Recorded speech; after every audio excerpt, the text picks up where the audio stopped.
Well, I'm joined now by one of the MPs taking part in tonight's demonstration, Mhari Black from the SNP, and also with me is Mark Burns, an evangelical pastor who's been vocal in his support of Mr. Trump in the past. Welcome to you both.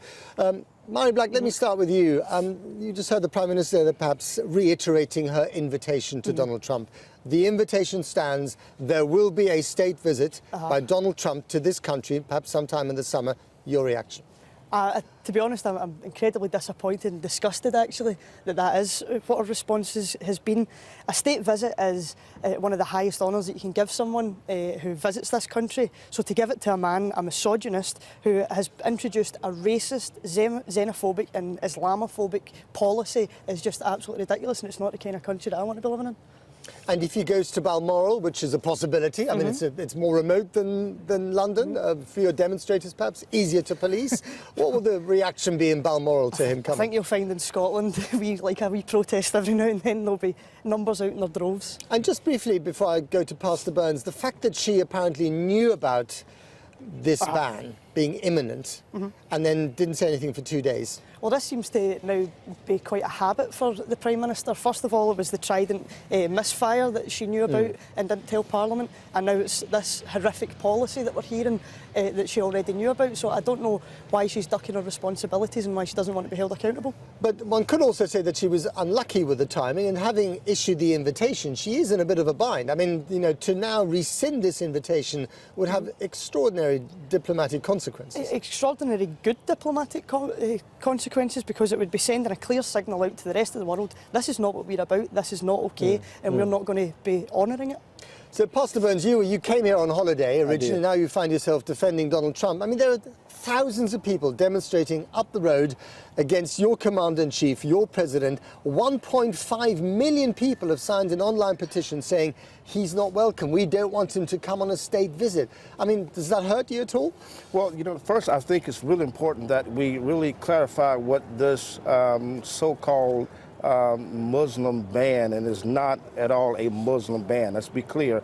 Unfortunately, people are receiving false information, creating a false narrative that... But it is a ban against Muslims from 7 predominantly Muslim countries. It's not a ban against Muslims. We got to understand this, and I made this very clear, and the President has also made this very clear, that the United States is not at war with Muslims.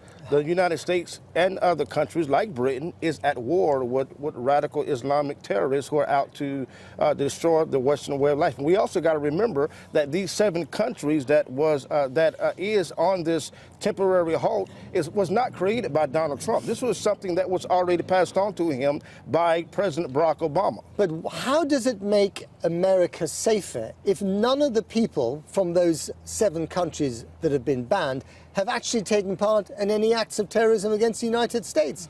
The people that did take part in acts of terror, most famously 9/11, came from Egypt and Saudi Arabia, and then it on the list. Well, to call this a Muslim ban, but yet don't add all majority Muslim countries like Indonesia, like Dubai, you know, like Pakistan, that is not on this list, but yet to call it a Muslim ban, it is preposterous. The fact of the matter is, this has been blown out of proportion because this is Donald Trump, who the world, through the eyes of media, sees as this racist, big, who's none of those things. I'm a black man from the deep south. I know what real racism is, and it's most definitely not Donald Trump. Mhari Black, care to respond? Yes, I just think you're incredibly naive if you think that this is not a racist policy. This is a man, one of the most powerful men in the world, who's effectively saying to predominantly Muslim countries, you are not welcome, you are being discriminated and not welcome in this country based on the fact of where you happen to have been born and what your religion happens to be. Right, that's just, how can you describe that as anything other than racist? But unfortunately,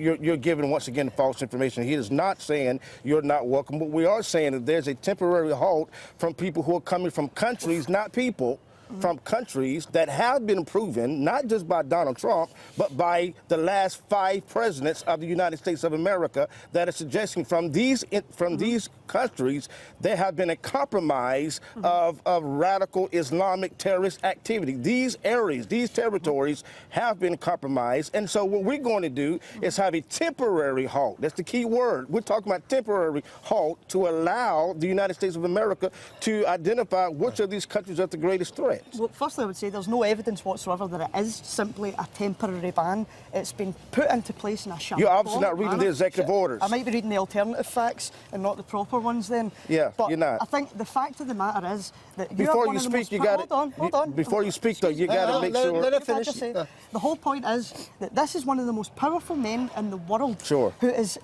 completely negating any moral, diplomatic responsibility to some of the most war-torn countries in the Sure. world. What about all the refugees that are fleeing the kind of terror that you just described there, that radical Islamic terror? You have shut your doors to them. No, You're we have not forcing shut them the to doors. stay in there. How No, is that a wise we have not foreign shut the policy? doors. What the government is simply saying is, again, this is not Donald Trump. Donald Trump is implementing this executive order, but this is already established. We didn't call President Barack Obama a racist. We didn't call President Barack Obama a racist when he halted a 6-month ban on refugees from Iraq, did we? No. We didn't call President Carter a terrorist. We didn't call President Carter a racist, a racist, or a misogynist, or someone who was hating people when he also did the very same thing to those who are in Iran. But now Donald Trump has come on the scene, and you're speaking off of false information, but based off of the lenses of media. The fact of the matter is, can I just butt in just for a second? This is fascinating. Just one final question to you, Pastor Burns.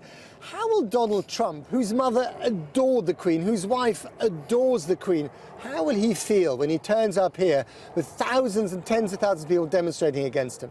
Well, you know, I really think it's important that, again, this whole conversation is based off of false information. Okay, the fact of the matter is, when you say racist and you call Donald Trump a racist, you're wrong already. The right information is we run out of time. Pastor Burns, Mhari Black, thank you very much indeed.